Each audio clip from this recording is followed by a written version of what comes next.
అప్పుడున్న గవర్నమెంట్ కూడా పెంచారు. తర్వాత ఇప్పుడు రేవంత్ రెడ్డి గారి గవర్నమెంట్ వచ్చింది. రేవంత్ రెడ్డి గారి గవర్నమెంట్ వచ్చిన తర్వాత అగైన్ ఈ టికెట్ రేట్ పెంచడం అనేది స్టిల్ గోయింగ్ ఆన్. ఇది కరెక్ట్ కాదు. ఎందుకంటే టిక్కెట్ల రేట్లు పెంచేది కేవలం హీరో అభిమానుల కోసం, ఆ ఒత్తిడిని తట్టుకోలేక ఒత్తిడిని తగ్గించడం కోసం, కాస్ట్ని పెంచుకోవడం కోసం, కాస్ట్ని రీకాల్కులేట్ చేసుకోవడం కోసం పెంచుతున్నాం అంటున్నారు. హీరో అభిమానులు కూడా తల్లిదండ్రులు ఉంటారు, హీరో అభిమానులు కూడా పేదవాళ్ళు ఉంటారు. ఒక్కొక్క టికెట్ 1000 రూపాయలు అయితే ఎలా కొంటారు టికెట్లు? ఎక్కడ అప్పు సొప్పులు చేస్తారు? ఏమేమిపోతాడు ప్రేక్షకుడు? ఎంత భారం మోపుతున్నారు? అది కరెక్ట్ కాదు. ఈవేళ మళ్ళీ చెప్తున్నాను మిత్రులారా, మీరు నమ్మండి, మన తెలుగు చలనచిత్ర పరిశ్రమలో ఫస్ట్ లవ్ కుష్ తీశారు. That is the biggest hit in India in Telugu.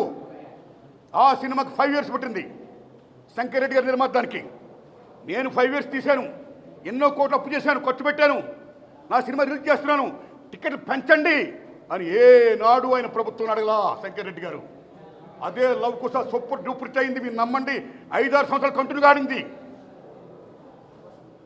పళ్ళతో లాభాలు వచ్చాయి ఇన్ తెలుగు. లవ్ కుష్, టేక్ హిందీ, మొగలాయ్ ఆజం, షోలే. మొగలాయ్ ఆజం ఆసిఫ్ గారు తీశారు, 9 ఏళ్ళు పట్టింది. బోలెని కోట్లు ఖర్చు పెట్టాడైనా.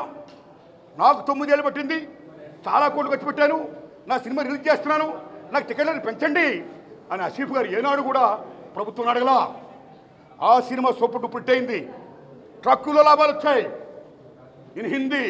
టేక్ షోలే, జీపీ సిప్పి గారి సినిమా ది గ్రేటెస్ట్ హిట్. ఇన్ని కోట్లు పెట్టాం, టికెట్ పెంచండి అని జీపీ సిప్పి గారు అడగలా. ట్రక్కులో లాభాలు వచ్చాయి, సినిమా బ్రహ్మాండం డబ్బులు వస్తాయి. That's all. You come to English, there is Ben Hur, there is 10 commandments. Cecil B DeMille చేసిన 10 commandments కానీ, బెనహార్లు కానీ, టాటా నెక్స్ట్ హీరో బోల్డెన్ కోట్లు ఖర్చుపోయి. కానీ ఏనాడు ఆ నిర్మాతలు మాకు ఇన్ని కోట్లు ఖర్చుపోయి, మాకు డబ్బులు పెంచండి, టికెట్ రేట్ పెంచండి అని ప్రభుత్వం అడగలా. ఆ సినిమాని ప్రేక్షకులు బ్రహ్మరథం పట్టారు, ఆడించారు. మీరు నమ్మండి, గూడ్సుల్లో లాభాలు వచ్చాయి. వాళ్ళకి సినిమా బాగుంటే డబ్బులు వస్తాయండి. ఈ రకంగా టికెట్ రేట్లు పెంచుకుంటూ సామాన్యుడిపై భారం మోపడం అనేది పరమ దారుణం దర్శాలు. నేను ఒకటే కోరుతున్నా రేవంత్ రెడ్డి గారిని, అయ్యా రేవంత్ రెడ్డి గారు, మీరు అసెంబ్లీలో మాట్లాడుతూ అసెంబ్లీ సాక్షిగా నా హయాంలో టికెట్ రేట్లు పెంచను, మిడ్ నైట్ షోలు వేయనన్నారు మీరు. టికెట్ రేట్లు పెంచను, మిడ్ నైట్ షోలు వేయనన్నారు మీరు. మేమందరం ఆనందించాం, హర్షధ్వానంతో క్యాప్ కొట్టాం. కానీ రేవంత్ రెడ్డి గారు, కానీ ఈవేళ మీ గవర్నమెంట్లో ఏం జరుగుతున్నాయి? గత గవర్నమెంట్ మీ గవర్నమెంట్ కూడా ఎవరైతే వచ్చి వాళ్ళు కష్టాలు నష్టాలు చెప్పుకుంటున్నారో, మాకు ఇంత ఖర్చు అయిపోయింది, టికెట్ రేట్ పెంచకపోతే మాకు గతి లేదు అని అంటున్నారో, మీరు వెంటనే ఇమ్మీడియట్గా వాళ్ళందరికీ టికెట్ రేట్ పెంచుకోమని మీరు జీవో పాస్ చేస్తున్నారు. ఇక్కడ మీరే కాదు, అక్కడ ఆంధ్రప్రదేశ్ గవర్నమెంట్ కూడా, 2 రాష్ట్ర ప్రభుత్వాలు ఇలా టికెట్ రేట్ పెంచడం అనేది దారుణం. మీరు ప్రజలను మన్నించండి, సగటు ప్రేక్షకులను మన్నించండి. మీ డిమాండ్ ఫ్రమ్ ద పీపుల్, వాళ్ళని మన్నించండి. డబ్బు లేకపోతే మన మిగతా సినిమాలు ఎక్కడ చూస్తారు వాళ్ళు? అప్పు సప్పు చేస్తే ఎంత డబ్బు పెట్టేసి చూస్తే మిగతా సినిమాలు ఎక్కడ చూస్తారు వాళ్ళు? తర్వాత చూద్దాంలో మనం ఓటీటీ చూద్దాంలో ఎక్కడ చూస్తూ ఉంటారు. మిగతా సినిమాలు చాలా డ్యామేజ్ అయిపోతుంది.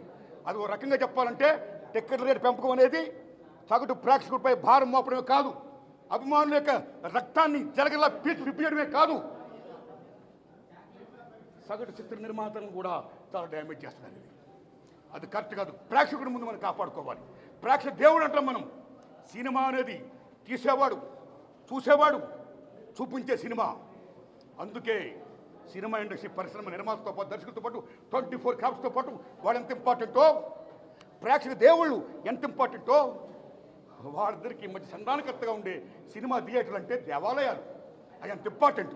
కాబట్టి ఈ సినిమా ఇండస్ట్రీ మనుగడ సాగించాలంటే, అందరం బాగుండాలంటే దయించి రేవంత్ రెడ్డి గారు, చంద్రబాబు నాయుడు గారు దయించి టికెట్ రేట్ పెంచకండి సార్. మీకు హంబుల్ రిక్వెస్ట్ చేస్తున్నా, దండం పెడుతున్నా. సగటు ప్రేక్షకులు మీరు గౌరవించండి sir. You must respect the people. My whole heartedly I am requesting you. Please. Thank you.